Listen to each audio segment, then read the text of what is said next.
Kayu besi rawa sepanjang 17 meter ini disiapkan untuk membuat salib. Melihat panjangnya, timbul pertanyaan, siapakah yang akan disalib? Siapapun itu, pasti sesuatu yang lebih besar dari mereka. Tapi Frankie Woro, Casimilus Awe, dan warga suku Auyu di Papua Selatan ini tak akan melukai siapapun. Mereka memakai salib ini sebagai tanda perlawanan.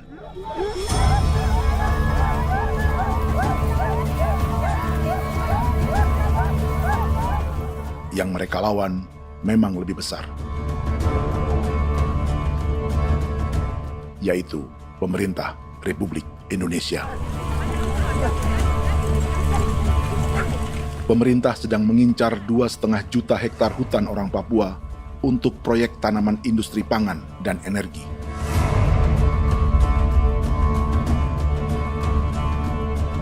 Ratusan kilometer dari salib orang-orang Auyu itu, orang Muyu sedang menyiapkan gerakannya sendiri.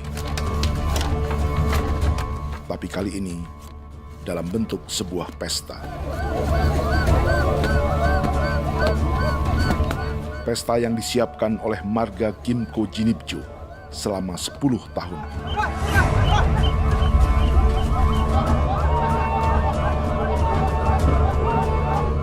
Sosok di marga ini adalah Willem Kimco, orang asli Papua yang tak punya kartu identitas kewarganegaraan manapun.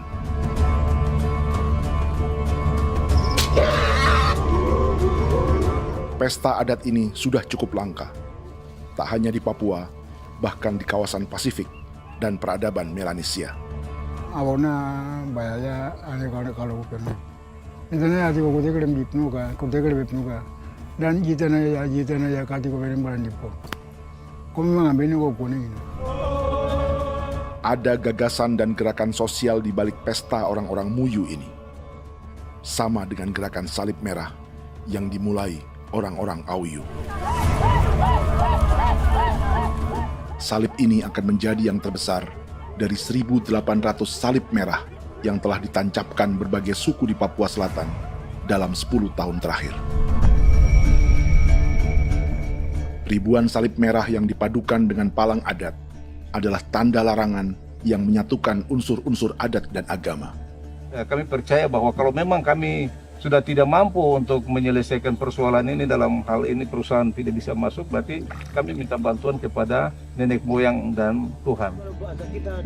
Atribut perang orang Auyu ini diukir atau dilukis, digambar di batang salib ini dengan tujuan bahwa kami larang dengan sangat keras. Jadi apabila siapapun, baik dari antara kita sendiri yang melanggar batas ataupun pihak lain yang mau mengganggu keselamatan hak tanah adat kami, maka kami siap untuk melakukan ancaman perang. Salib-salib ini tidak ditancapkan di halaman-halaman gereja, melainkan di tanah dan hutan adat, di dusun-dusun sagu, dan di tempat-tempat yang disakralkan. Sebab 1.800 palang adat dan salib ini memang bukan semata tentang agama, tapi untuk mencegah negara dan perusahaan memasuki tanah dan hutan adat mereka. Papua bukan Laut.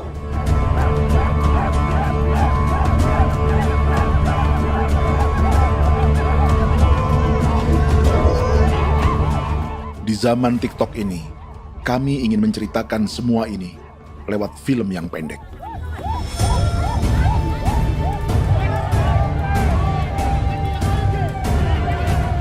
Tapi kami jelas gagal.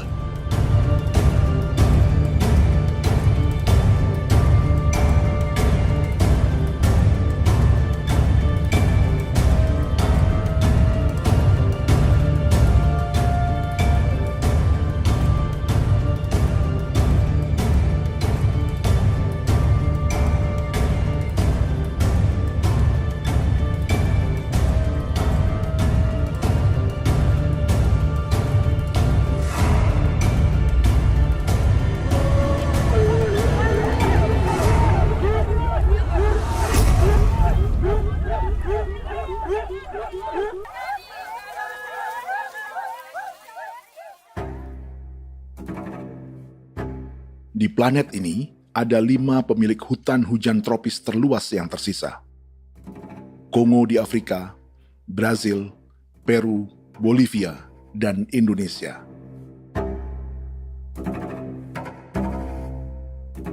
Di Indonesia, satu-satunya pulau yang hutannya masih terjaga adalah Papua, pulau terbesar kedua di dunia setelah Greenland. Lewat sejarah kolonialisme yang panjang, pulau ini kini dikuasai 2 negara. Bagian barat oleh Indonesia yang juga dikenal sebagai West Papua, dan bagian timur menjadi Papua Nugini. Dan tepat di perbatasan ini, di bagian Indonesia, sedang terjadi proyek pemusnahan hutan terbesar di dunia.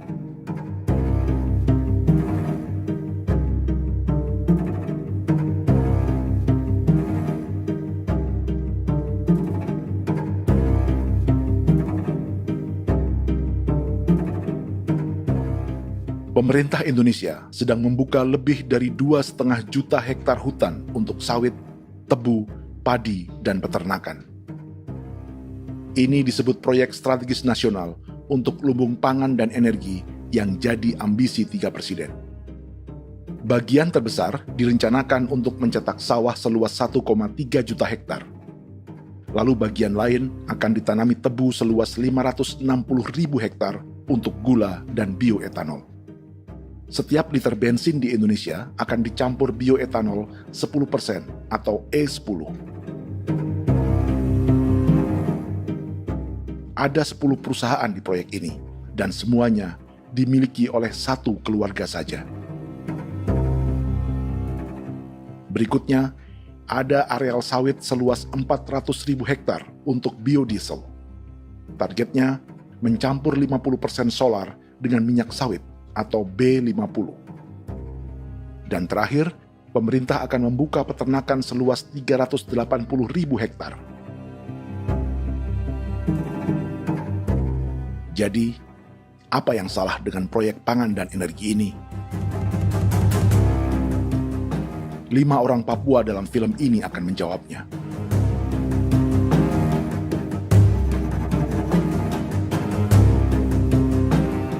Yang pertama adalah Yasinta Moiwen dari suku Marin.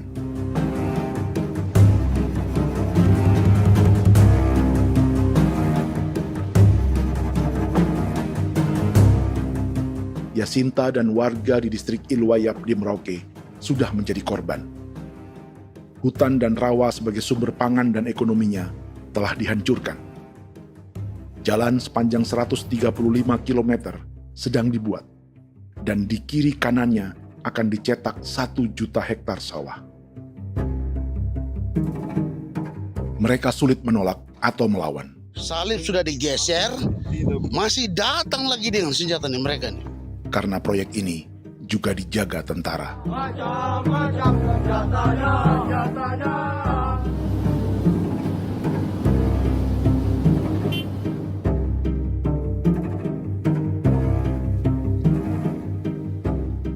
Yang kedua adalah Natalis Buer di distrik Tanah Miring, Merauke. Petani milenial ini merasa ditelantarkan. Sebab setelah hutannya diubah menjadi sawah, sebagian sawah-sawah ini tak tergarap. Orang asli Papua seperti Natalis tak punya modal untuk benih, pupuk, perawatan, hingga ongkos panen.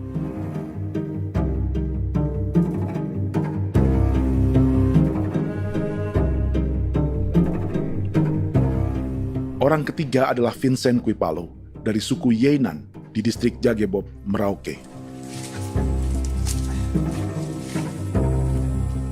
Vincent dan suku Ye sedang menjadi korban.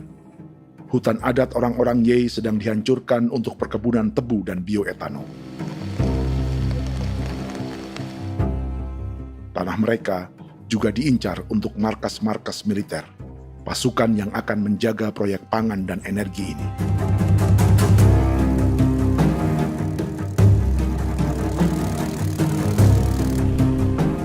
Yang keempat adalah Frankie Woro dari suku Auyu di distrik Fofi, Kabupaten Bovendigul. Hutan dan tanah mereka terancam perluasan perkebunan sawit untuk campuran biodiesel atau B50. Orang-orang dari suku Auyu ini adalah calon korban. Merekalah salah satu pelopor gerakan Palang Adat dan Salib Merah. Meski kadang berseberangan dengan gereja yang mereka anggap lebih mendukung pemerintah dan perusahaan. Mereka bahkan sedang merencanakan gerakan yang lebih besar, dengan salib yang lebih besar. Tanah milik Somu Sobisiba itu bahwa tanah ini diciptakan oleh Tuhan dan memberikan warisan kepada kami. Kami ini hanya hak jaga.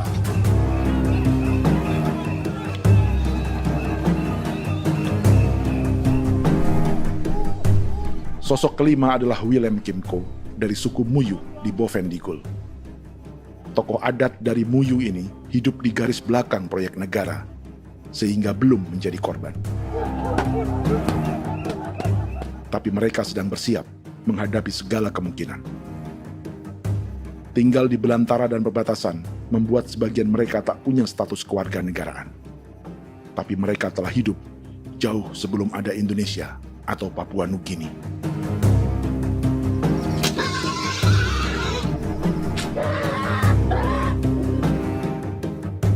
Kelimanya mewakili jutaan orang asli Papua yang sedang terancam eksistensinya.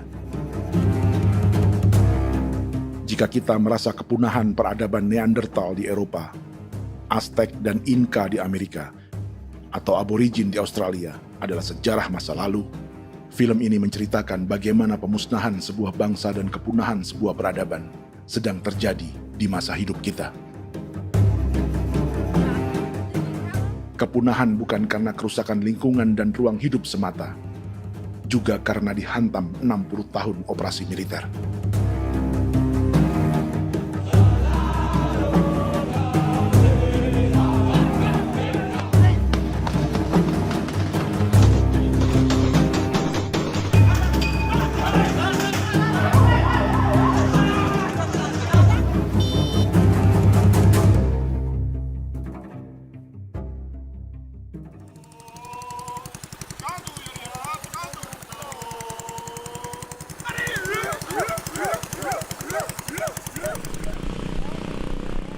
Frankie Woro dan orang-orang Auyu sedang berburu. Tapi lokasi perburuan mereka mulai dikuasai perusahaan perkebunan sawit.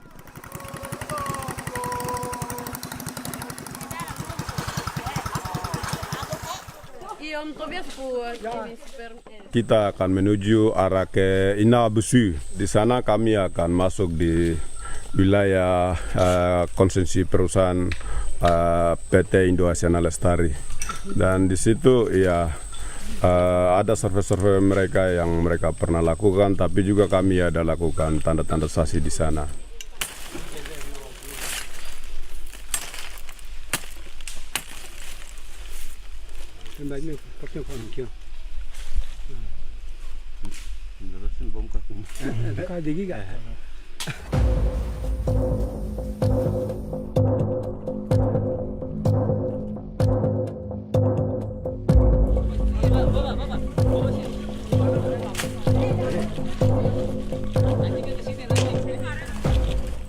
Dapat dengan yang induknya, tapi karena induknya dia lari dan terlambat kerja, akhirnya yang bisa kita dapat dia punya anak ini saja. Kalau pakai bahan kayak hasil.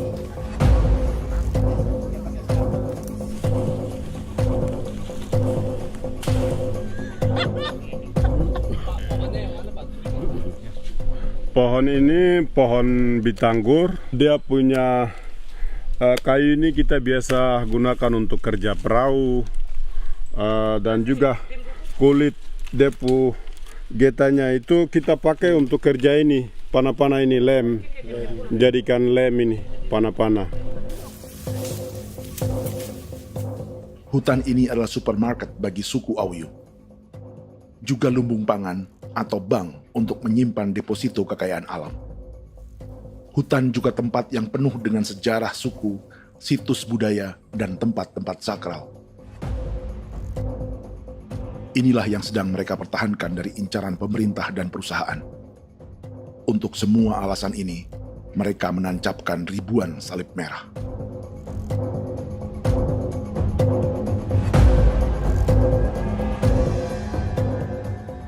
Tapi dari kampung, warga suku Auyu memberi kabar pada Frankie tentang intimidasi oleh aparat negara agar mereka melepas tanah ke perusahaan sawit dan berhenti memasang palang adat dan salib merah.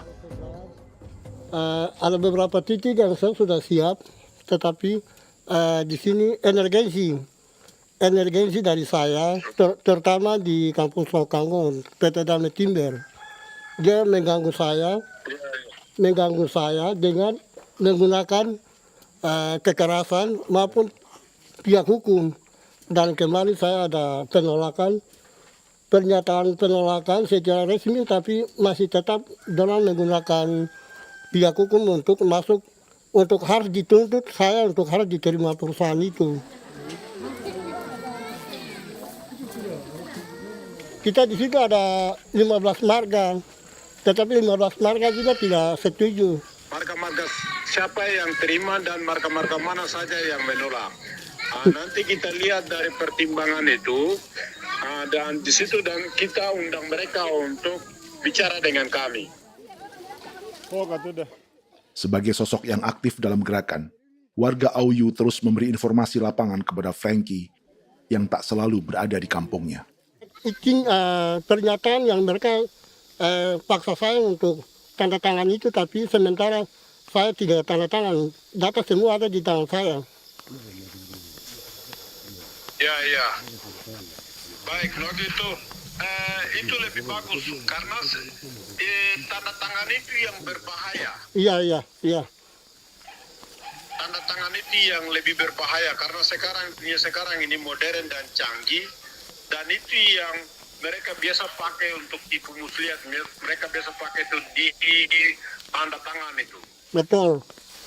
Dari Bambisa juga di Sofia dia masuk untuk memaksakan kami marga untuk harus menerima perusahaan itu.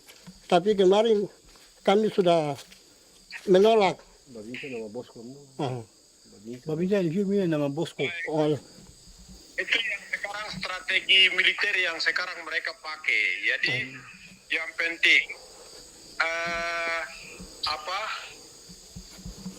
masyarakat itu yang benar-benar mau menolak siap dukung ketua marga siapa yang nanti tampil. Ini adalah peta konsesi sawit untuk biodiesel dalam proyek strategis nasional. Dan di distrik Fofi inilah, orang-orang Auyu hidup dari sungai dan hutan.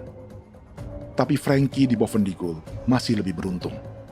Setidaknya dibandingkan Yasinta Mowien di Merauke yang sudah kehilangan hutan dan rawanya.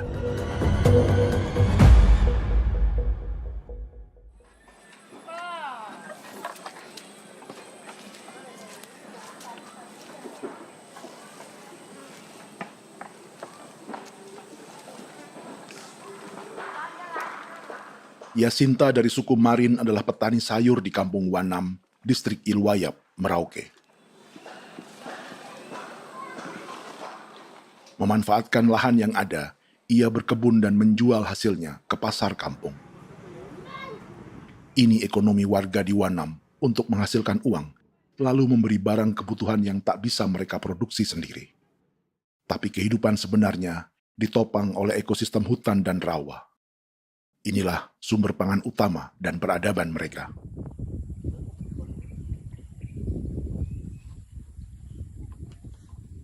Namun ketenangan ini diusik ketika tiba-tiba pada Mei 2024, di Pelabuhan Wanam datang ratusan alat berat untuk proyek pangan dan energi pemerintah.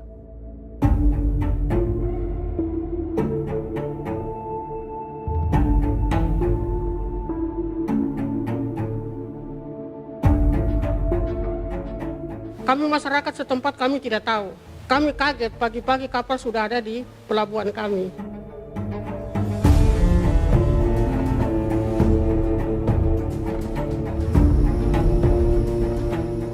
Yasinta Mowien atau Enrika Gebze dan warga lainnya tak pernah diajak bicara atau dimintai pendapat.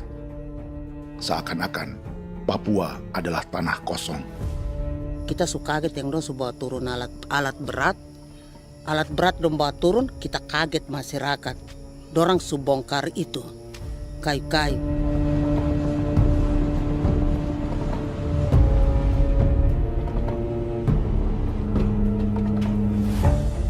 Bersamaan dengan alat-alat berat itu, juga berdatangan tentara Indonesia untuk mengawal proyek pembukaan hutan milik Jacinta.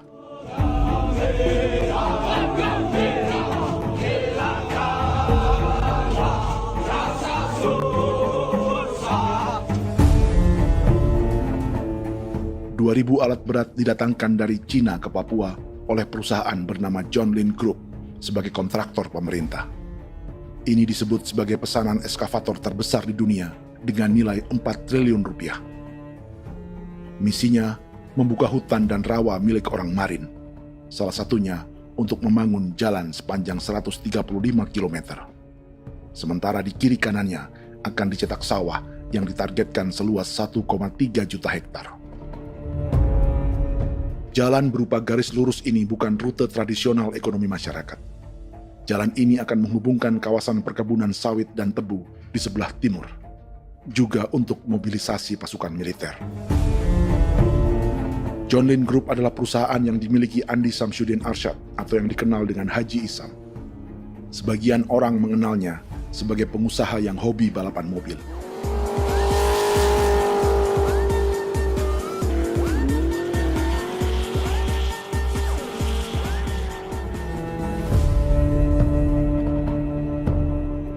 Tapi di Kalimantan, ia berbisnis batu bara, perkebunan sawit, pengolahan karet, penerbangan, perkapalan, dan biodiesel. John Lin Group kini juga menjadi pemilik perkebunan tebu dan pabrik gula terbesar di Indonesia. Sayapnya melebar dari Kalimantan hingga ke Bombana, Sulawesi Tenggara. Perkebunan tebu, pabrik gula, dan industri bioetanol inilah yang juga sedang dikembangkan di Papua. Foto ini adalah momen ketika Isam bersama kerabatnya, Menteri Pertanian Amran Sulaiman dan Menteri Pertahanan Syafri Samsudin, meluncurkan program biodiesel atau B50 di Kalimantan Selatan. B50 artinya, setiap 1 liter solar, 50%-nya akan dicampur minyak sawit. Perusahaannya, PT John Lin Agroraya, menjadi salah satu pemainnya.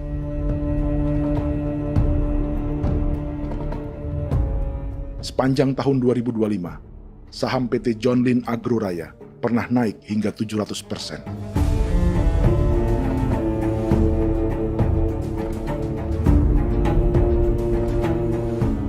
Perusahaan sawitnya yang lain, PT Pradiksi Gunatama, sahamnya bahkan pernah naik 4.000% hanya dalam 1 tahun.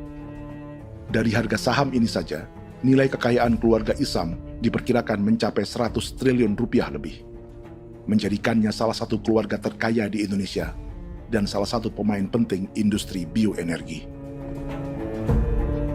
Dan di Papua Selatan inilah sebagian sawit-sawit untuk mendukung program B50 akan ditanam. Inilah tanah orang-orang Wambon, Muyu, Marin, Yei, atau Auyu seperti Frankie Ward.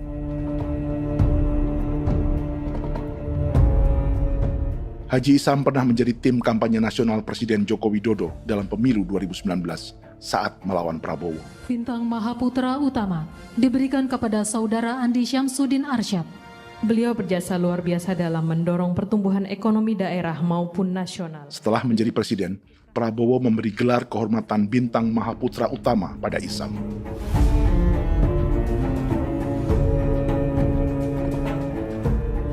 Sejumlah menteri Prabowo, juga kerabat dan orang-orang yang pernah bekerja di perusahaan Isam.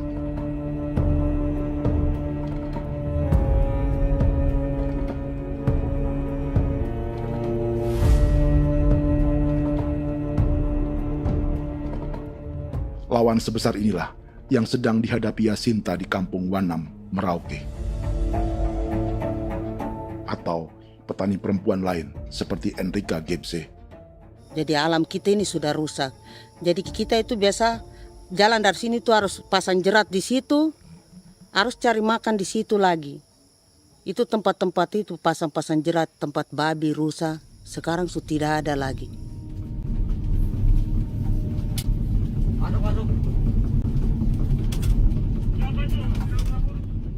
Rekaman ini memberi gambaran bagaimana Kasuari kehilangan rumah di bekas hutan dan rawa yang telah dibabat.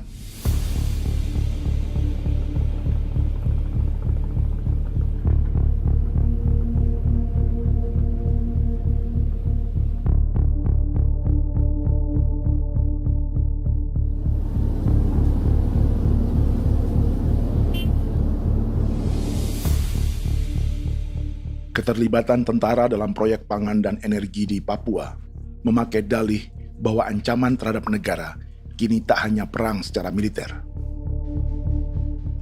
tapi juga melalui pangan dan energi.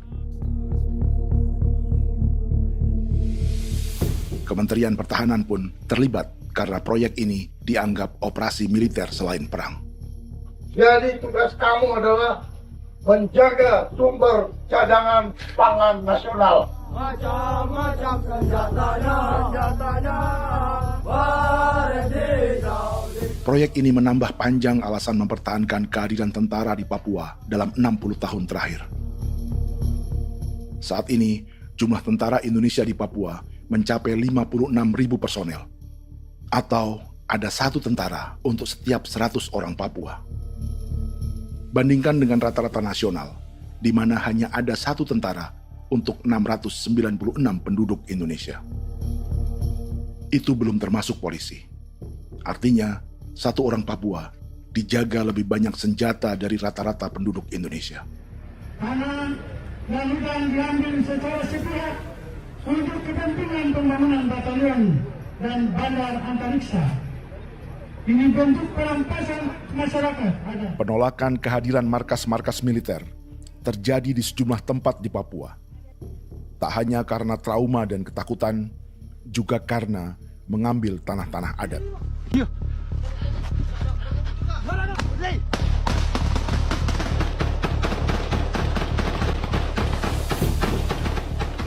Salah satu alasan mengapa militer terus ditambah di Papua, karena masih ada perlawanan dari Organisasi Papua Merdeka atau OPM selama 50 tahun terakhir.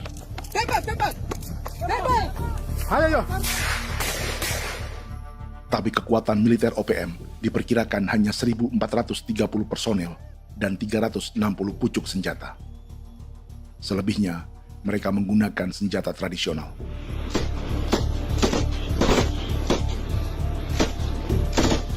Dengan demikian, kekuatan tentara dan polisi di Papua 58 kali lebih besar dari gerilyawan Organisasi Papua Merdeka.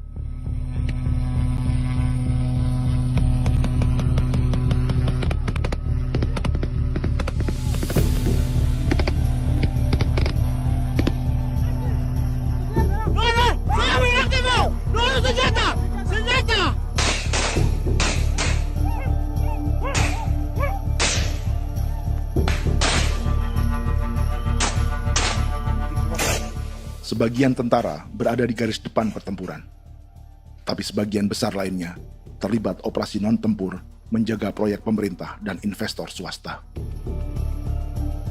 Seperti Batalion Infanteri Teritorial Pembangunan di distrik Jagebob, Merauke ini. Lokasinya bersebelahan dengan konsesi lahan tebu untuk gula dan bioetanol milik PT Murni Nusantara Mandiri. Baik perusahaan maupun markas militer, keduanya mengambil hutan milik suku Ye dari marga Kuipalo. Tapi dorong datang, tanam ini saja di sini, tanam papa nama ini. Victor Kuipalo menunjukkan apa yang terjadi.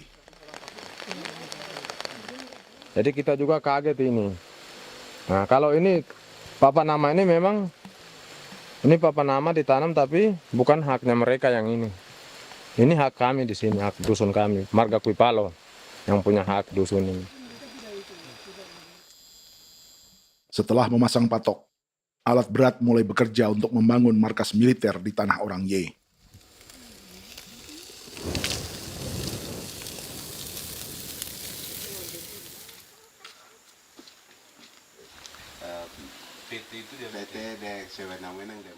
Kehadiran markas militer mengkhawatirkan warga yang pernah mengalami trauma.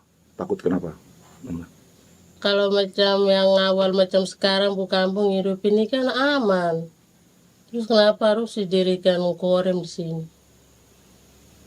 Bukankah dengan adanya Korem semakin aman ada tentara di sini?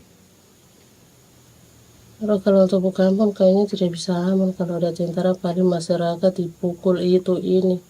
Kalau kampung hidup begini malah saya sejahtera dan saya punya masyarakat. Apa pernah ada pengalaman buruk sebelumnya dengan tentara di daerah sini?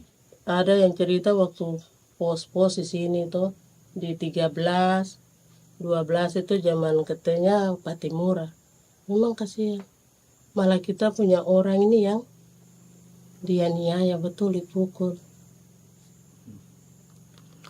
Disuruh kerja bakti tidak mau atau lama mencari, namanya kita pangkur sagu itu butuh waktu 1 minggu. Kalau lama begitu ya paling diseret apa pukul itu. Operasi militer Indonesia di Papua dimulai tahun 1962 lewat Operasi Trikora. Tapi perlawanan bersenjata pertama di Papua baru dilakukan tahun 1965 di Manokwari. Nanti tanggal 1 Mei jam 12.30 pemerintahan di Irian Barat mutlak akan jatuh di tangan.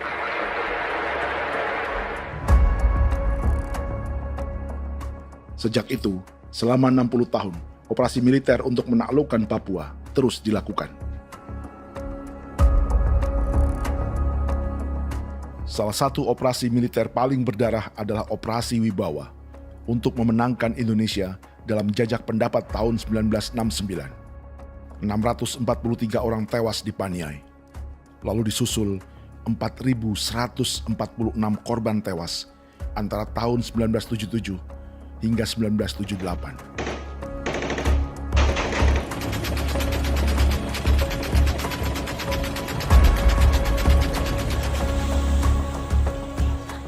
Operasi militer ini menimbulkan gelombang pengungsian hingga kini. Dewan Gereja Papua mencatat 103.000 orang menjadi pengungsi pada tahun 2025 dan nyaris tak diberitakan media-media Jakarta.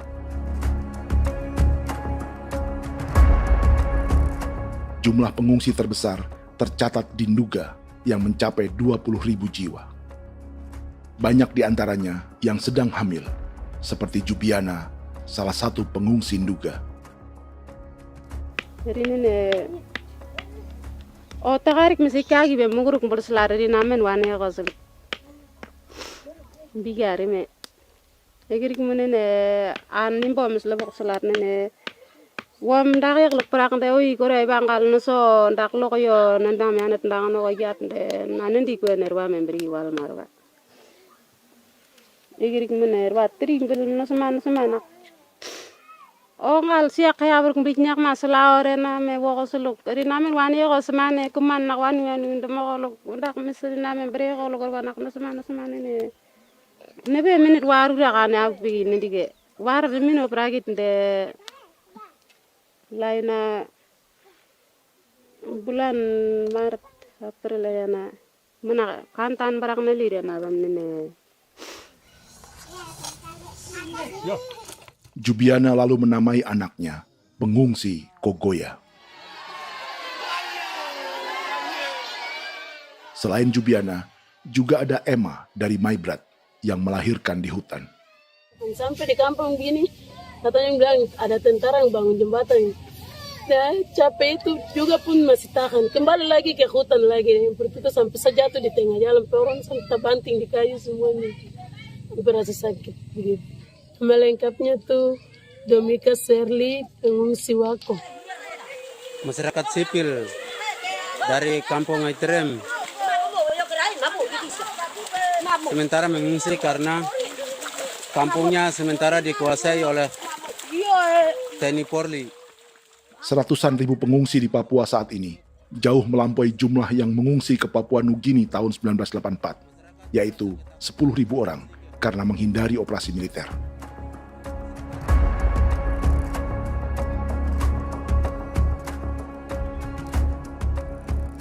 Bersamaan dengan operasi militer, eksploitasi sumber daya alam Papua juga dilakukan sejak masuknya tambang emas dan tembaga Freeport pada tahun 1967.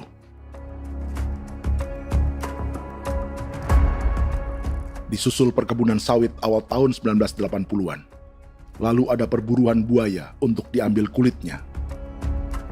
Sebelumnya, ada eksploitasi gas alam di Teluk Bintuni, pencarian besar-besaran kayu gaharu, atau pembukaan hutan tanaman industri. Ini belum termasuk perburuan dan perdagangan ikan arwana di selatan Papua, penebangan kayu merbau dari hutan-hutan Jayapura, emas di Blok Wabu Intan Jaya, bahkan nikel di pulau-pulau kecil Raja Ampat. Dan kini, dalam skala yang belum pernah terjadi dalam sejarah, Papua dipaksa mencetak sawah, tebu untuk bioetanol, dan sawit untuk biodiesel.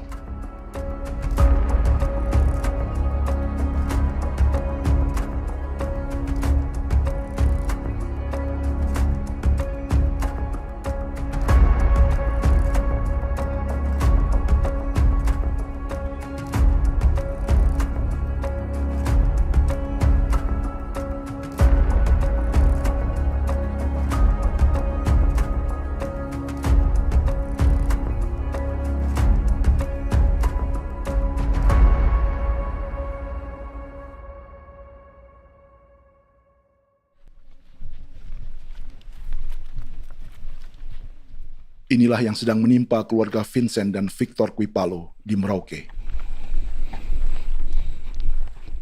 Hutan mereka diambil untuk markas militer dan industri perkebunan, PT Murni Nusantara Mandiri. 1 dari 10 perusahaan yang diberi konsesi untuk menanam tebu dan memproduksi gula serta bioetanol seluas 52.000 hektar.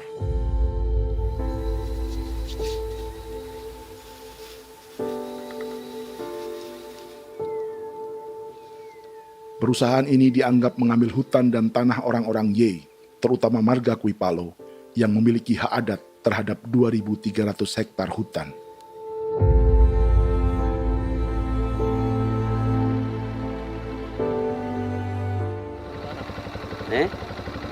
Tentara? Tentara. Oh iya, tentara.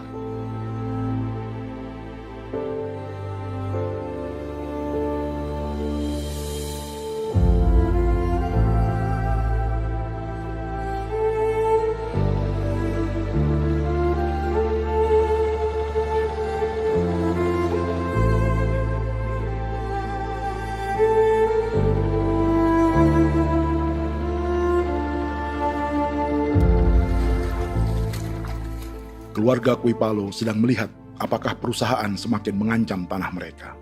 Dan kekhawatiran itu terbukti. Iya, makanya tadi saya bilang ini dari sini saja dekat ini sudah masuk di dalam ujung lapang ini. Ini hutan, yang ini hutan yang dorong ada bongkar sekarang ini. Ini sudah punya alat sudah dekat ini. Dekat sekali ini. Ini di sini. Nacau, kelapa itu yang jalan lama, jalan setapak ini. Dari udara, terlihat alat-alat berat semakin mendekati tanah orang-orang Ye, marga Kuipalo.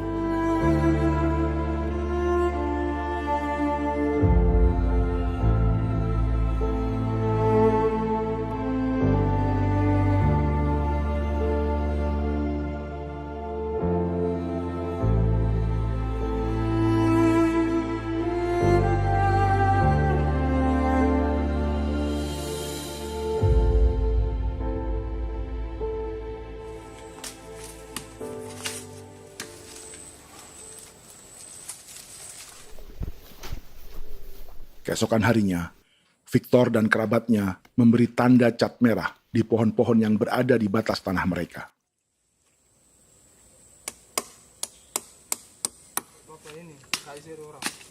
Tapi tanda peringatan adat ini tak diindahkan perusahaan.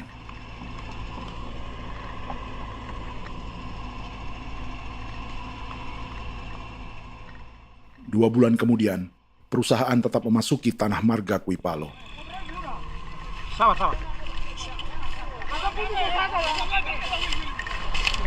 Kami manusia, kau lihat. Tapi kita sudah sakit hati sekali saya katakan. Ini sama baikin kalau pikiran berubah lagi. Kami juga punya tangan, hanya beda rambut.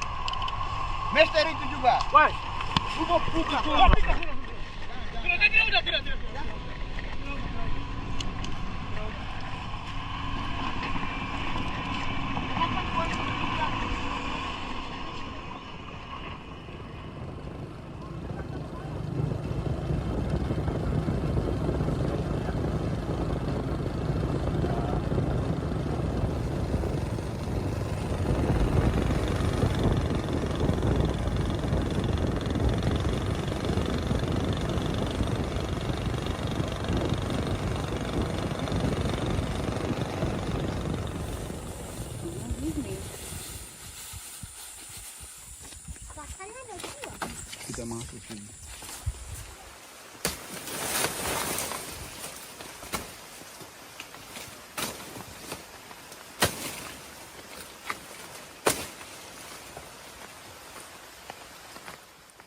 Jadi ya untuk itu seperti saya katakan tadi, apakah lebih baik kita tidak usah ada kan atau bagaimana, kita pisahkan, pisahkan dari negara ini kan, jangankan tuh.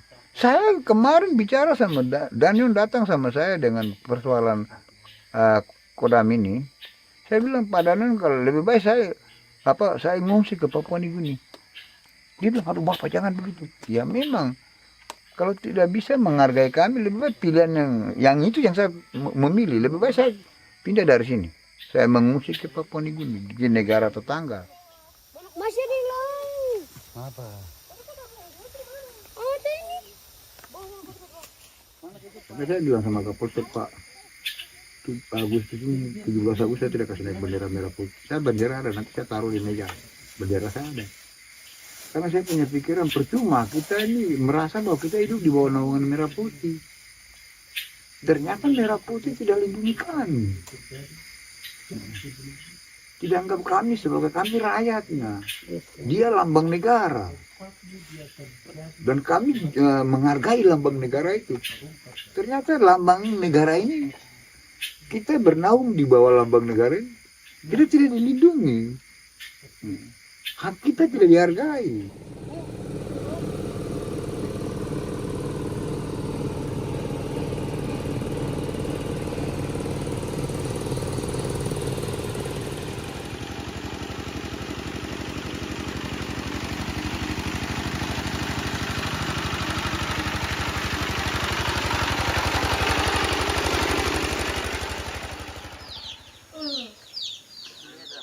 Marga Kuipalo dari suku Ye terus mendapat teror dan intimidasi agar melepas tanah mereka yang hanya dihargai Rp300.000 per hektar. Tapi mereka tidak berjualan tanah. Makanya mama itu tidak suka untuk lepas tanah. Untuk apa? Baru di dalam hutan itu ada obat-obat tradisi. Itu sudah Kalau macam ada sayur juga, kita ambil sayur yang dia tumbuh sendiri. Jadi kita ini mau kemana, kalau itu sudah digusur, ya habis. Kita ini jadi penonton. Jangan sampai kita ini duduk minta di jalan. Jadi kita tidak mau seperti itu. Makanya tanah itu kita tidak melepas. Tapi mungkin orang lain tuh dia senang saja. Lebih baik saya pegang uang merah dulu. Saya bisa beli-beli itu ini. Nanti datang uang sudah habis, gembel. Mau cari kemana lagi, hutan sudah habis. Mau makan ikan di mana, kali sudah hancur. Seperti Yasinta di Wanam, suara dan gerakan kaum perempuan Papua sangat nyaring dan tak bisa diabaikan. Saya sebagai perempuan tolak untuk perusahaan masuk di sini. Karena kalau saya terima anak-anak saya mau dikemanakan, mau tinggal di mana. Apapun yang terjadi saya tetap tolak. Demi tanah ini saya akan berjuang, demi saya punya anak-anak. Yang katanya mengutamakan anak Papua, nyatanya yang kerja kebanyakan ya orang-orang Jawa. Saya sendiri orang Jawa, tapi bukan mau bicara yang tidak-tidak. Memang kenyataannya seperti orang-orang Papua itu diterbelakangkan, kurang diutamakan, gitu.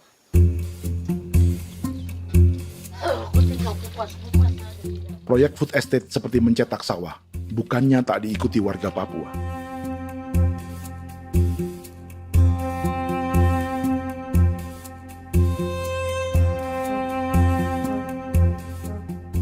Salah satunya Natalis Buer di distrik Tanah Miring, Merauke.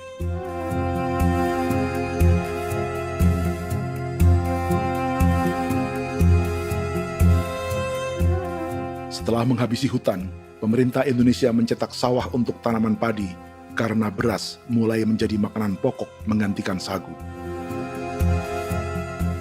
Sebagian besar penggarapnya adalah warga transmigran yang datang sejak era 1980-an. Bahkan petani transmigran sudah ada sejak Belanda membuka proyek padi kumbe di distrik Kurik. Lokasi yang sering jadi langganan pejabat Indonesia memamerkan sawah di Papua. Tapi Natalis juga ingin belajar menanam padi atau bersawah. Namun ia kesulitan karena dibutuhkan modal untuk benih, pupuk, hingga pemeliharaan dan panen. Lalu sawah-sawah ini pun mulai dikuasai pendatang.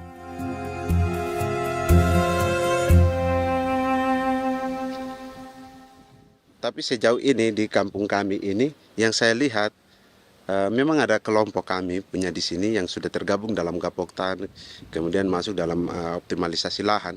Tapi baru saya anak asli yang punya lahan di sini. Mereka tidak punya. Pemerintah dalam hal ini adalah Kementerian Pertanian bersama-sama Kementerian Pertahanan yang dalam hal ini pada garis di bawahnya adalah TNI Angkatan Darat, memberikan support yang maksimal kepada masyarakat khususnya di Merauke dalam rangka. Saya kemarin habis 9 juta. 9 juta ya? Iya, 9 juta karena dia sudah tidak dipakai toh. Ya. Dia sudah... Perempuan Papua seperti Filomina juga mau bertani. Pemerintah memberi bantuan Rp900.000 per hektar lewat program optimalisasi lahan atau OPLAH. Tapi dibanding biaya produksi dan harga jual gabah, Filomina mengaku berkali-kali rugi dan kini memutuskan tak lagi menggarap sawahnya. Terus kita harus cari uang untuk kondek. Betul. Karung kita beli. Karung beri sendiri lagi. Tenda kita beli. Ini dari yang offline ini don tidak siapkan. Tidak ada. Tidak ada ya, jadi mama don sendiri. Itu yang saya ada bilang, 900.000. Itu modal untuk kerja sawah ini. Mulai dari kerja sampai nanti panen. Panen. Wih, ngeri sekali. Iya, lucu toh? Tidak dapat itu. Betul, Mam. Dong pemaksud begini. Kalau disuruh tanam ubi berhektar-hektar, mari datang. Kita tahu cara rawatnya bagaimana, Iya. tanamnya bagaimana, tanam model bagaimana supaya hasilnya model begitu. Kita tahu. Kalau yang ini kan kita baru belajar. Sebagian hutan milik warga Senayu di Merauke sudah dibuka untuk sawah dan kebun tebu oleh PT Global Papua Abadi. Proyek pertanian ini dikerjakan oleh Kodim Merauke. Mereka melepas sebagian tanah karena ingin belajar bertani. Saya punya nenek moyang tidak ajar saya tanam padi. Tapi saya mau berubah. Generasi saya yang berikut ini besok lusa tidak bisa makan pisang, sagu. Namun program optimalisasi lahan yang dijanjikan dengan berbagai bantuan tak dirasakan Filomina. Obat rumput beli, obat padi beli, jonder kita bayar, bahkan bibit masih kurang, cari bibit lagi beli. Jadi saya memang kalau program pemerintah saya sama sekali saya tidak suka. Baku tipu saya.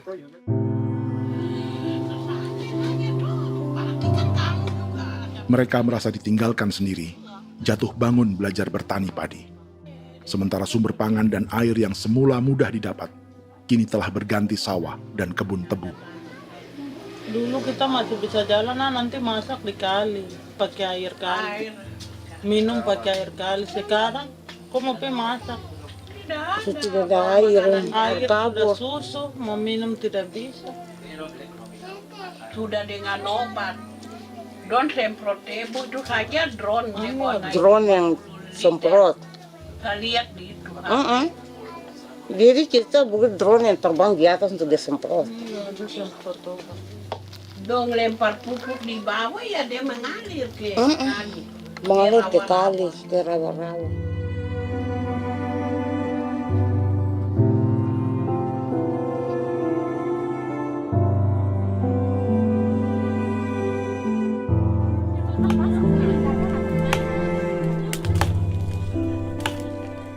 Seperti pertanian sawah bagi orang Bali atau Toraja, bagi orang Auyu dan suku-suku lainnya di Papua Selatan, sagu juga bukan semata tentang pangan.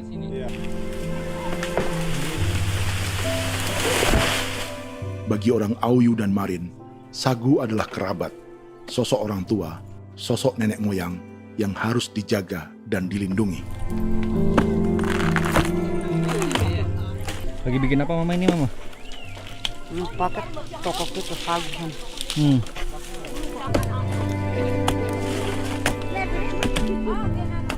Kami diingatkan oleh leluhur, sagu itu tidak boleh digusur dan tidak boleh diganggu dengan cara apapun, dan di dalam rangka kepentingan apapun tidak boleh.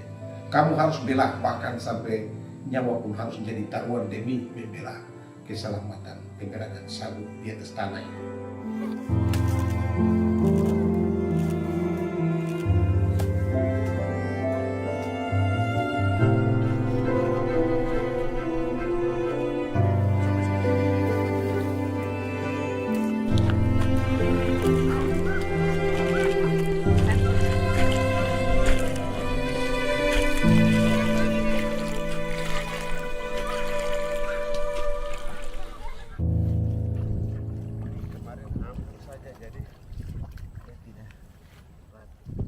Menurut Natalis, pemerintah di Jakarta mendefinisikan lumbung pangan semata urusan beras dan mencetak sawah.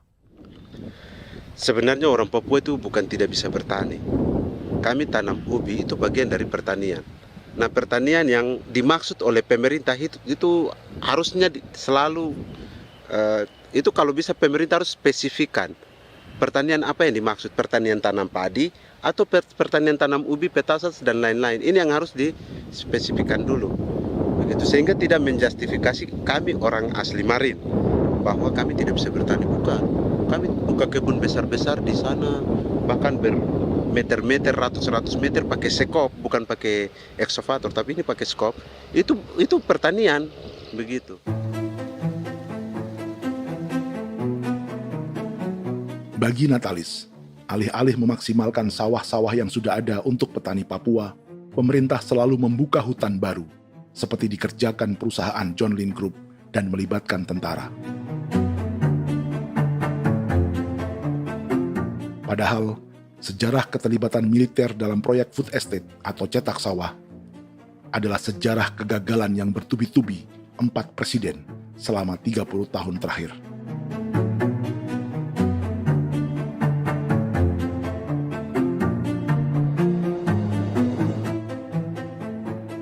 Papua bukan yang pertama menjadi proyek lumbung pangan yang melibatkan tentara. Kalimantan telah menjadi korban 30 tahun sebelumnya.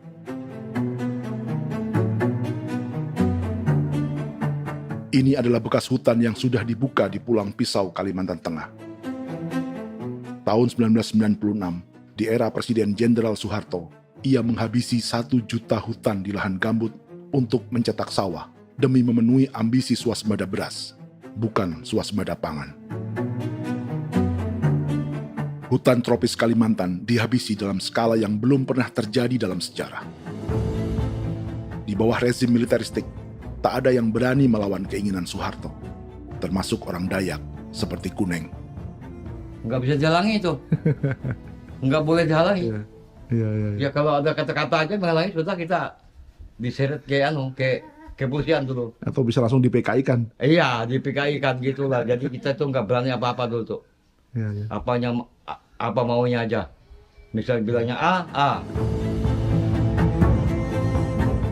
Setahun setelah pengundulan hutan skala besar itu, tahun 1997, untuk pertama kalinya Kalimantan mengalami kebakaran lahan dan kabut asap terbesar dalam sejarah.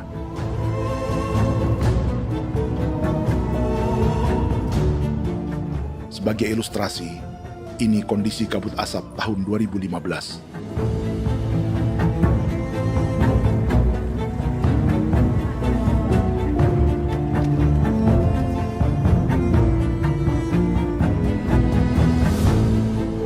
Proyek 1 juta hektar sawah Jenderal Soeharto itu gagal.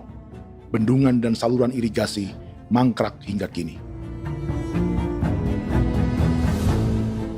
Mei 1998, rezim Soeharto tumbang, 2 tahun setelah ia menumbangkan jutaan hektar pohon di Kalimantan.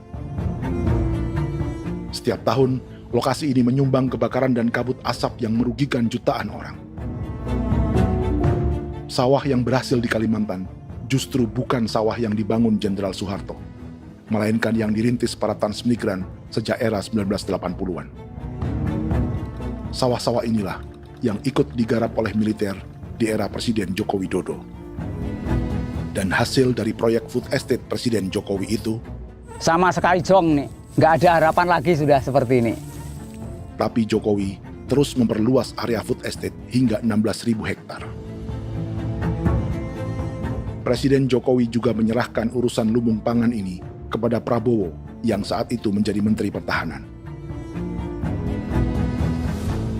Salah satunya di Kabupaten Gunung Mas, Kalimantan Tengah, untuk membuka perkebunan singkong seluas 31.000 hektar. Food Estate Singkong Jenderal Prabowo ini dimulai dengan membuka 600 hektar hutan di Tawai Baru. Proyek singkong untuk bioetanol ini pun dijaga tentara. Dan seperti Jenderal Soeharto, proyek Jenderal Prabowo ini pun gagal.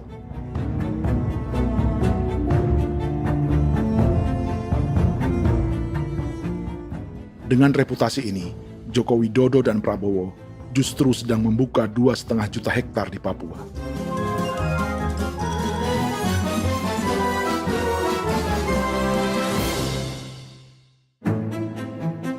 Setelah Jenderal Soeharto, Presiden Jenderal Susilo Bambang Yudhoyono juga mencoba membuka food estate di Papua sejak tahun 2010. Namanya Merauke Integrated Food and Energy Estate atau MIFE. Proyek ini juga gagal. Lalu di lokasi yang sama, Jokowi berusaha meneruskan dengan proyek mencetak sawah 1,2 juta hektar yang juga gagal. Sekarang yang paling siap adalah 1,2 hektar.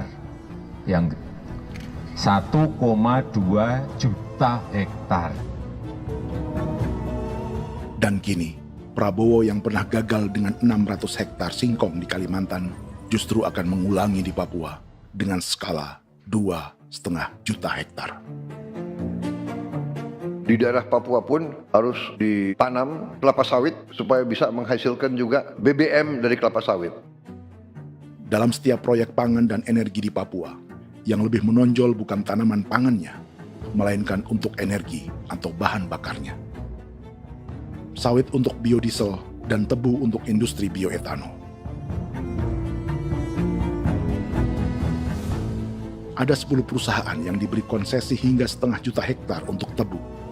Dan 10 perusahaan itu dimiliki oleh satu keluarga saja.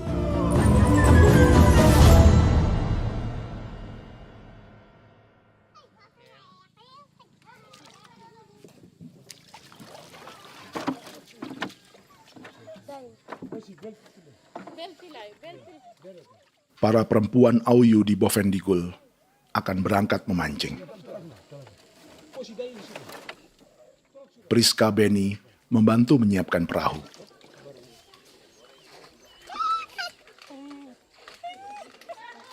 Mereka akan mengumpulkan bahan pangan di hutan untuk persiapan acara penancapan salib merah berikutnya.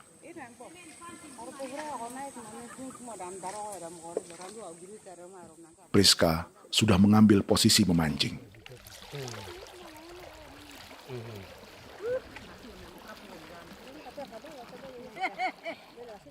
.800 salib merah telah dipasang di wilayah adat berbagai suku di Papua Selatan untuk menghalau perusahaan sawit dan tebu.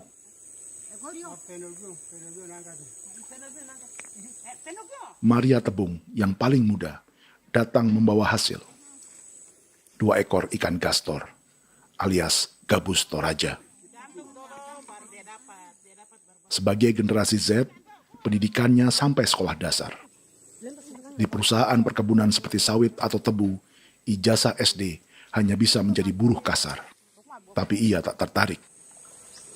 Karena kita hidup itu dari alam, kita pancing, juga di darat, bawa anjing, terus bikin pagar sagu, dapat babi, bawa baru kita makan. Jadi kita tidak mau perusahaan masuk.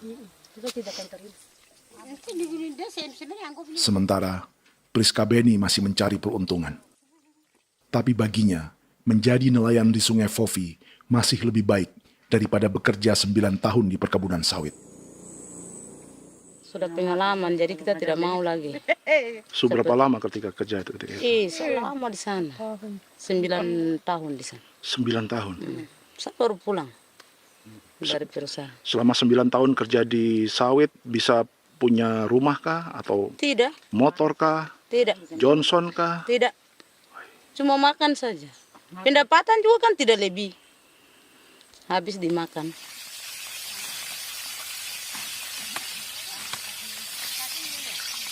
Satu minggu libur berapa hari? Tidak libur. Minggu tetap kerja? Tetap kerja. Tidak bisa ke gereja? Hari Minggu kerja. Hari Minggu juga kerja. Dia tidak mengenal agama perusahaan itu.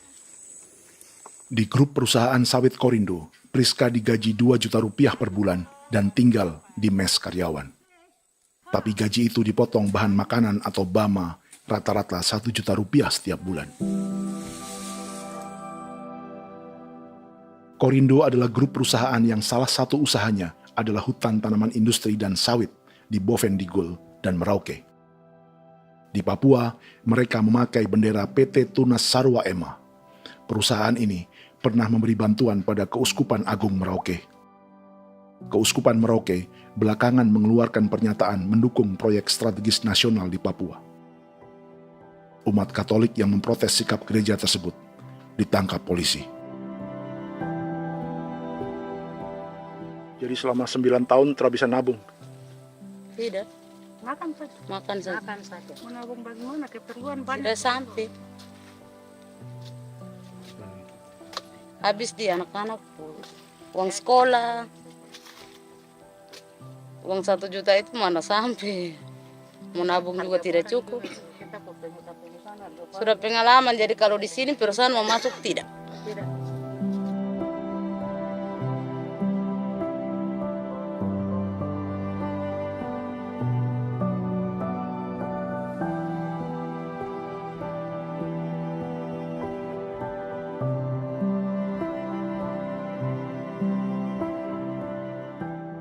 Dan menu makan siang seperti ini agaknya sulit bagi buruh sawit atau tebu yang digaji 2 juta rupiah per bulan. Generasi Z seperti Maria Tebung atau generasi milenial seperti Priska Beni punya matematika ekonominya sendiri. Sawit untuk biodiesel atau tebu untuk bioetanol tak akan ada bedanya bagi mereka.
Perkebunan tebu 1,5 juta hektar di Merauke adalah ide 3 presiden untuk menggenjot penggunaan bioenergi sebagai campuran bahan bakar fosil. Selain swasembada pangan, swasembada energi di daerah Papua pun harus ditanam kelapa sawit supaya bisa menghasilkan juga BBM dari kelapa sawit. Juga tebu menghasilkan etanol. Singkong, kasava juga untuk menghasilkan etanol. Bioetanol adalah bahan bakar nabati atau tumbuhan yang dapat dicampur dengan bensin. Sama dengan program biodiesel yang mencampur solar dengan minyak sawit. Pertamina saat ini sudah menjual BBM bioetanol dengan campuran 5% yang dipasarkan dengan merek Pertamax Green 95. Tapi pemerintah ingin menaikkan kadarnya menjadi 10% atau E10. Maka ke depan kita akan mendorong untuk ada E10. Kemarin malam sudah kami rapat dengan Bapak Presiden. Bapak Presiden sudah menyetujui untuk direncanakan mandatori 10% etanol. Idenya untuk mengurangi ketergantungan pada bahan bakar fosil yang diimpor dan menimbulkan polusi.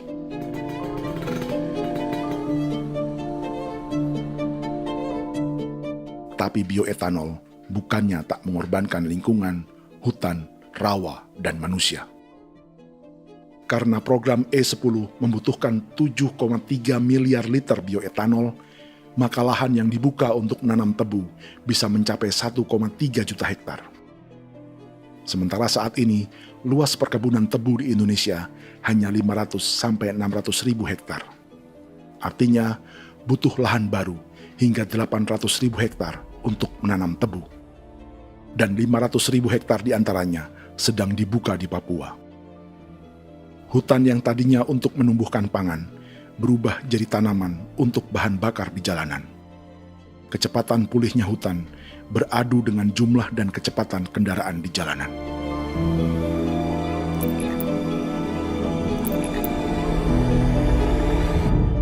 Dahaga terhadap energi tak pernah bisa dipuaskan. Setelah minyak sawit untuk biodiesel, dunia kini merambah singkong, jagung, dan tebu untuk bioetanol. Benua Amerika, Eropa, sebagian Afrika, hingga separuh Asia kini mulai memakai bioetanol sebagai campuran bahan bakar.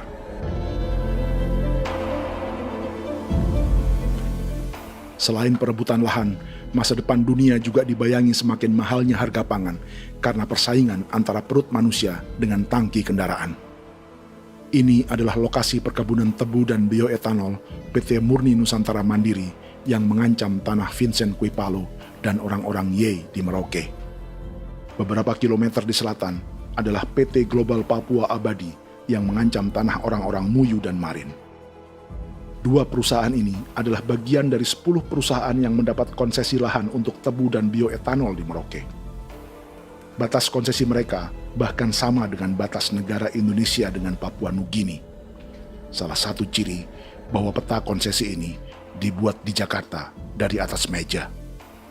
Sama seperti kolonial Inggris dan Belanda ketika mereka membagi Pulau Papua dengan garis lurus pada abad 19. Seakan Papua adalah tanah kosong. Bedanya, meski peta konsesi ini mengatur batas 10 perusahaan, tapi perusahaan-perusahaan ini sebenarnya dimiliki oleh satu keluarga saja. Ini nama 9 dari 10 perusahaan tebu dan bioetanol di Merauke, Papua.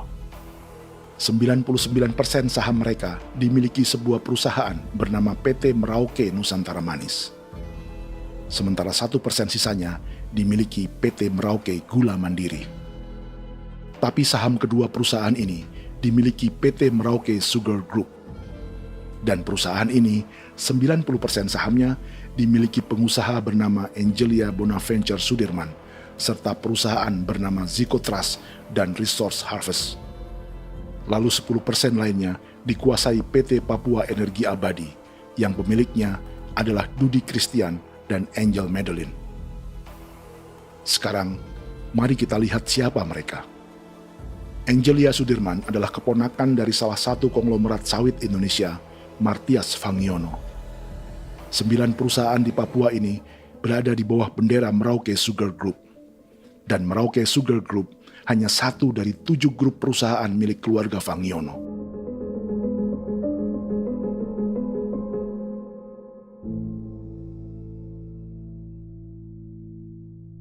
Ini Martias Fangiono. Seperti Haji Isam, Martias selama ini dikenal sebagai pengusaha sawit yang kini merambah bisnis tebu dan bioetanol. Ini momen saat penanaman perdana tebu di Merauke bersama Presiden Joko Widodo Juli 2024. Di sini juga ada anak Martias Fangiono, yaitu Wirastuti Fangiono. Wirastuti adalah salah satu yang menonjol dari keluarga Fangiono. Tahun 2025, Forbes mencatatnya sebagai konglomerat termuda dengan kekayaan 23 triliun rupiah yang mengendalikan 2 grup usaha, FAP Agri dan Surya Dumai Industri. Keduanya adalah perusahaan sawit dan biodiesel. Anak dan bapak ini adalah investor utama bagi Jokowi dan Prabowo untuk proyek tebu dan bioetanol di Papua. Sementara yang ini adalah mertua Sitorus, pemilik raksasa agribisnis dunia, Wilmar International, yang juga memegang konsesi sawit di Papua lewat berbagai perusahaan. Tapi mertua kini memakai bendera baru, yaitu KPN Corporation atau Karunia Prima Nastari. KPN inilah yang memiliki kelindan bisnis dengan keluarga Fangiono untuk proyek tebu Merauke. Apalagi grup Wilmar yang didirikannya juga pemain gula utama di Australia. Tahun 2010, Wilmar membeli 100% saham perusahaan gula terbesar Australia, Sucrogin. Akuisisi senilai 1,5 miliar dolar Amerika ini langsung menjadikan Wilmar pemain tebu terbesar kelima dunia. Sebagian bibit tebu yang ditanam di Merauke adalah varietas yang dikembangkan Lembaga Riset Gula Australia atau Sugar Research Australia. Sugar Research Australia lalu menjalin kontrak pengembangan bibit dengan PT Global Papua Abadi milik Fangiono. Tapi masalahnya, Sugar Research Australia adalah badan publik yang tugasnya memajukan petani tebu dan sebagian dananya berasal dari pajak warga Australia. Itu artinya, warga Australia membiayai pengembangan bibit tebu untuk investor dan pemerintah Indonesia. Dokumen ini menunjukkan bahwa lembaga yang dibiayai warga Australia itu pernah memiliki kontrak penyediaan bibit dengan PT Global Papua Abadi milik keluarga Fangiono. Kontrak itu baru berakhir pada November 2024. Artinya, saat Presiden Jokowi dan keluarga Fangiono menanam bibit tebu pada Juli 2024 ini, kontrak itu masih berlaku. Nama lain dalam keluarga ini adalah Siliandra Fangiono, yang pada tahun 2024 dijuluki Raja Sawit Termuda dengan kekayaan 39 triliun rupiah dalam catatan Forbes. Ia mengendalikan grup First Resources. Secara umum, keluarga Fangiono memiliki 20 perusahaan di Sumatera, 32 perusahaan di Kalimantan, 1 di Jakarta, 2 di Singapura, dan 25 perusahaan di Papua. Di Papua, perusahaannya tersebar dari Sorong, Mapi, hingga Merauke. Para politikus dan pejabat Indonesia terus membesarkan konglomerasi, meski Martias Fangiono pernah divonis 1,5 tahun penjara karena kasus pembalakan liar dan kebun sawit ilegal tahun 2007. Sementara tahun 2022, Wilmar terlibat kasus korupsi ekspor minyak sawit dan divonis mengembalikan kerugian negara 11,8 triliun rupiah. Tumpukan uang ini disebut sebagai pembayaran dari grup Wilmar yang diterima secara simbolis oleh Presiden Prabowo pada Juni 2025 lalu. Tapi peran raksasa biodiesel dan bioetanol dunia ini belum akan surut di Indonesia. Bahkan sebaliknya.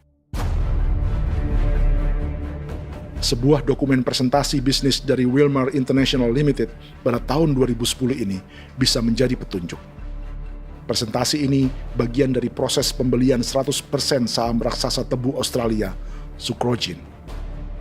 Dalam presentasi ini, Wilmar mengaku ditawari konsesi lahan 200.000 hektar di Papua, atau dulu disebut Irian Jaya, untuk menanam tebu. Dengan penerbangan hanya 2,5 jam dari kantor Sucrogin di kota Townsville ke Merauke, Wilmar akan mengawinkan bisnis gula dan bioetanolnya menjadi pemain dunia.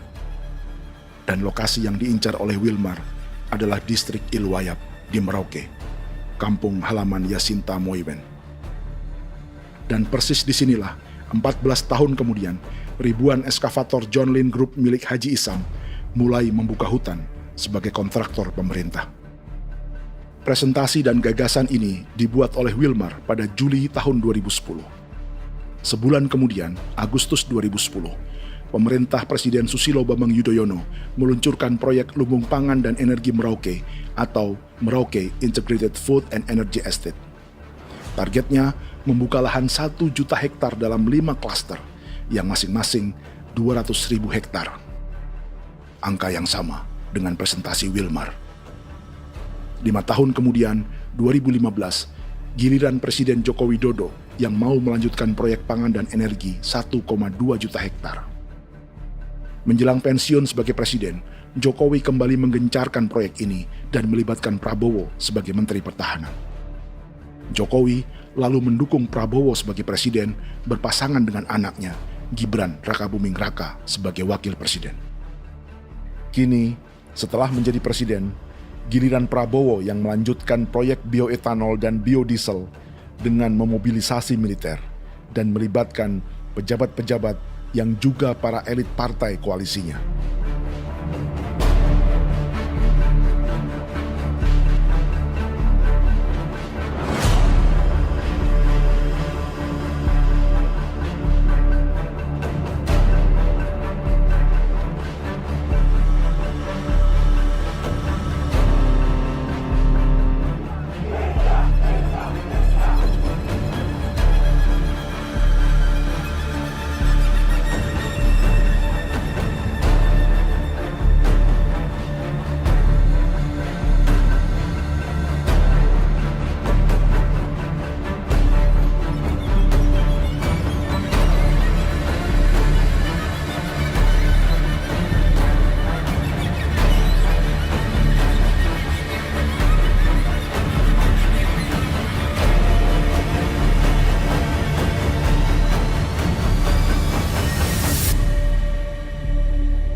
...300 tahun lalu, hutan-hutan di Pulau Jawa dalam waktu singkat berubah menjadi perkebunan tebu di bawah rezim kolonial Belanda.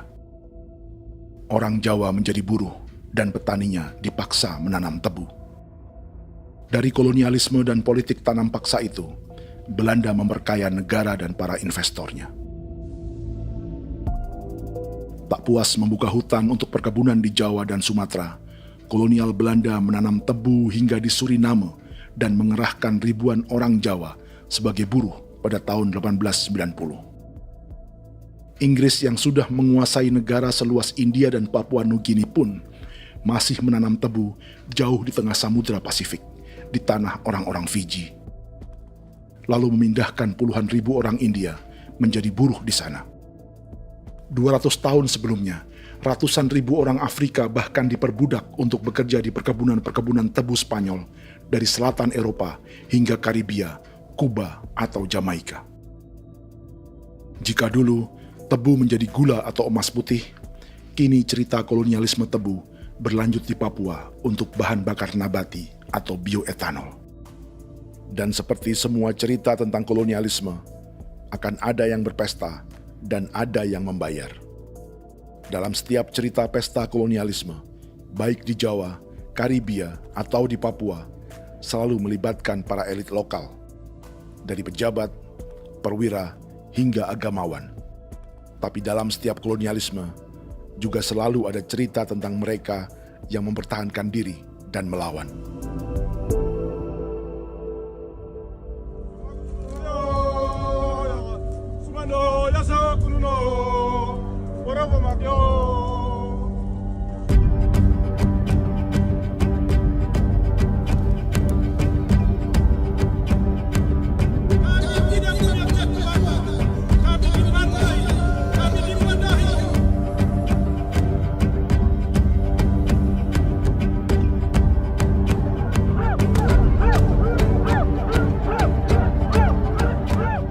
Dalam sejarah gereja Katolik banyak pemimpin-pemimpin yang adalah tanda petik itu adalah Judas juga.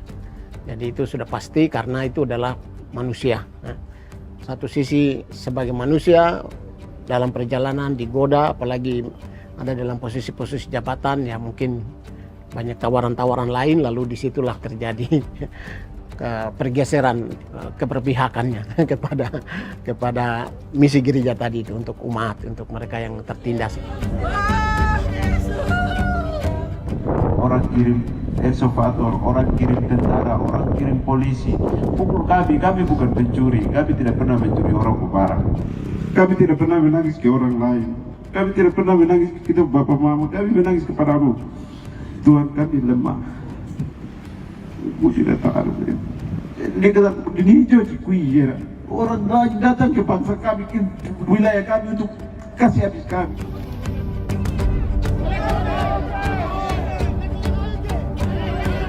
Ya Hakimam Dehi, Ya Hakimam Dehi, Bono Ya Hadikul Dehi, Bono Ya Hadikul Dehi.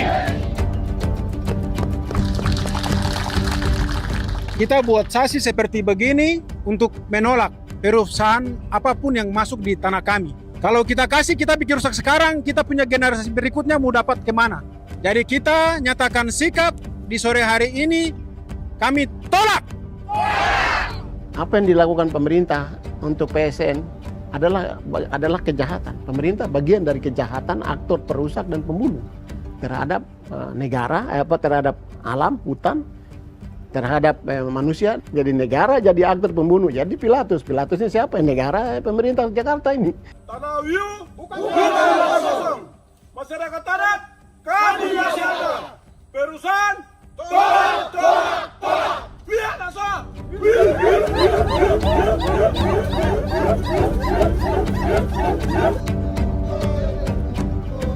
Jika tanah adat dan hutan adat hilang, kami mau hidup di mana? Maka di sini saya mau bilang, negara jangan tipu-tipu kami lagi.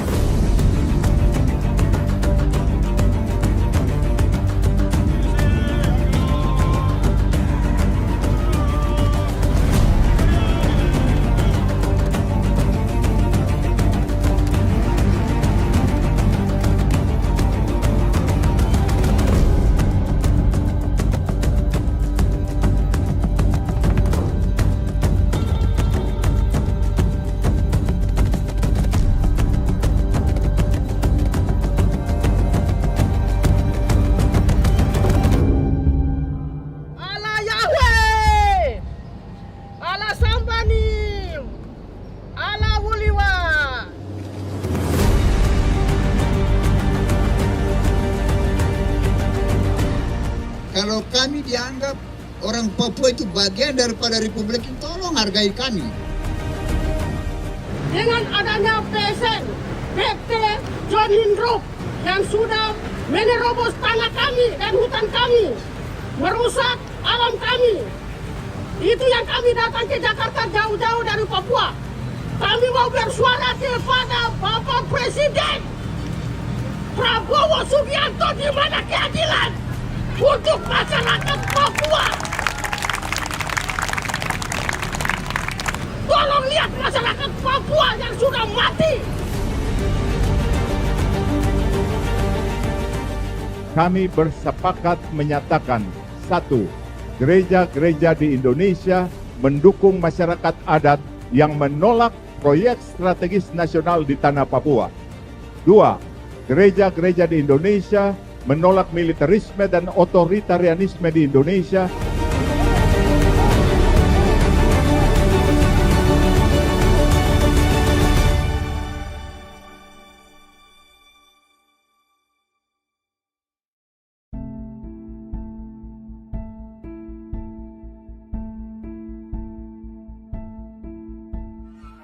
Kita sering merasa banyak hal buruk sudah jadi cerita sejarah. Dan kita sekarang hidup lebih baik, lebih beradab, atau mustahil melakukan kejahatan seperti di masa lalu. Kita tidak lagi menghukum mati orang dengan memenggal kepalanya. Kita menembaknya atau menyuntik racun agar tertidur dan mati. Tapi ada hal-hal yang tak berubah. Salah satu pembantaian yang kuat di ingatan kita adalah kejahatan Nazi atau genosida di Rwanda. Padahal pembantaian juga sedang terjadi di masa kita, seperti di Gaza, Palestina. Penghancuran sebuah peradaban seperti Indian di Amerika atau aborigin di Australia juga kita anggap masa lalu. Sekarang kita merasa lebih baik dan lebih toleran. Padahal proses penghancuran bahkan pemusnahan yang sama sedang terjadi terhadap bangsa Melanesia di Papua. Begitu juga dengan praktik kolonialisme. Kita merasa penjajahan seperti dilakukan Portugis, Inggris, atau Belanda sudah menjadi sejarah. Dan Indonesia tidak mungkin menjajah. Padahal itulah yang sedang terjadi dan dirasakan di Papua.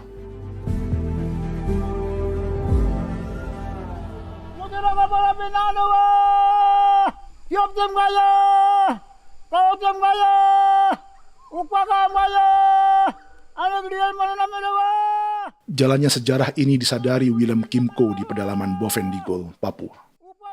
Hidup terpencil dan tak tersentuh urusan negara bukan berarti selalu aman.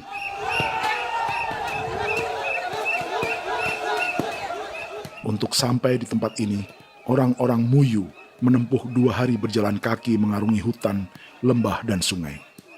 Termasuk mereka yang datang dari perbatasan Papua Nugini. Mereka berkumpul untuk memenuhi undangan pesta adat yang disebut Awon Atatbon atau Pesta Babi. Yang mengundang adalah marga Kimco Jinipjo. Yang dituakan di marga ini adalah Willem Kimco. Ia tak punya kartu tanda penduduk dan kewarganegaraan manapun, baik Indonesia atau Papua Nugini. Tahun 1984, 10.000 orang Papua, terutama suku Muyu, mengungsi ke Papua Nugini untuk menghindari operasi militer Indonesia, termasuk Willem Kimco.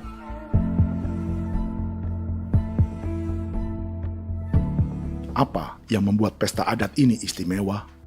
Apa bedanya dengan acara serupa yang dihadiri pejabat, tokoh agama, LSM, atau yang direkam oleh kru televisi dan konten kreator? 18. Pertama, untuk membuat pesta babi, orang Muyu perlu persiapan selama 10 tahun. Sebab, babi-babi yang akan jadi bagian dari pesta ini tak boleh dibeli, alias harus dipelihara sendiri. Babi-babi ini bukan bantuan pejabat pemerintah, gereja, atau LSM.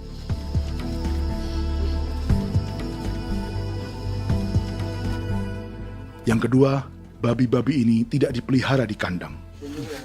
Jadi punya nama babi ini kah? Harimau. Harimau? Harimau. Dia kulit dengan ini bulu di harimau, macam harimau begitu yang kasih nama harimau. Setelah diberi nama, mereka dilepas liarkan di hutan sejak kecil. 10 tahun kemudian, jika tiba saatnya pesta, para pemburu akan mencari mereka di dalam 479 hektar hutan milik marga Kimco.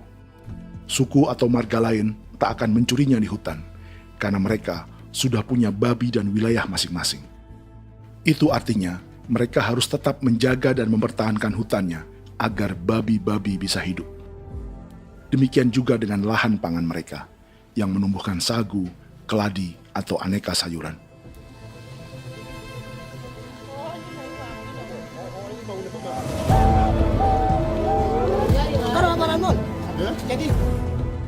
Yang ketiga, dalam Awon Atatbon atau pesta babi, binatang ini tidak dimakan secara gratis. Setiap marga atau klan dalam suku Muyu akan membayar jerih payah tuan rumah menjaga hutan dan memelihara babi.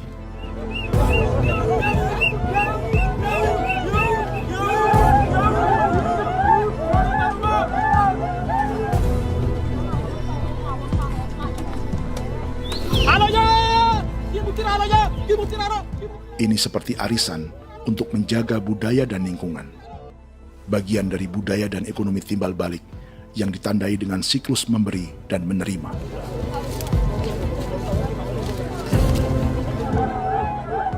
Ini juga cara orang Muyu membangun dan memperluas aliansi. Awon bet begul bet, ulan yau kando bet, asat bet anani, asat bet yang ligan anani, oh ado amten anani, menini tu na jaga, kepo kemo ko di mana. Kepo kemo mayat me. Kep tetek mo mayango kep kanin between ke iftore ven. Ne ve ne tana ke kadek me. Oke. Kep ko nanti ko tok mo kepo ke pasak to ran. Kon kene man gine wane wanjo. Koko kati bolon ja bengo. Koko konim bolon ja. Jika Willem Kimco dan marganya bisa menjaga hutan dan wilayahnya, marga lain ikut diuntungkan sebagai sebuah ekosistem. Demikian juga sebaliknya. Alasan keempat, mengapa pesta babi ini memiliki tempat khusus dalam peradaban orang Muyu, karena Willem Kimco khawatir peradaban mereka akan punah, menyusul ancaman terhadap ekosistem dan hutan. Setiap marga atau klan harus mengkonsolidasi diri dan membangun aliansi.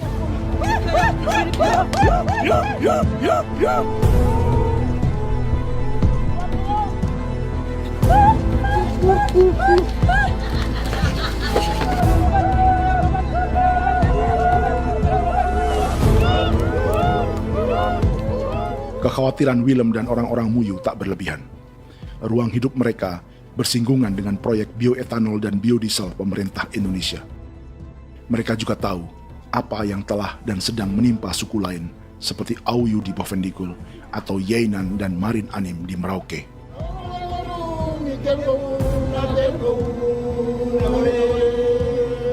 Jika suku-suku lain menggunakan palang adat dan salib merah sebagai gerakan perlawanan, orang-orang Muyu memakai pesta babi untuk mempersiapkan diri dan konsolidasi. Sebab, berbeda dengan saat mengungsi tahun 1984, kali ini yang datang ke tanah orang-orang Muyu tak hanya tentara, juga alat-alat berat bersama para pebisnis pangan dan energi. Awan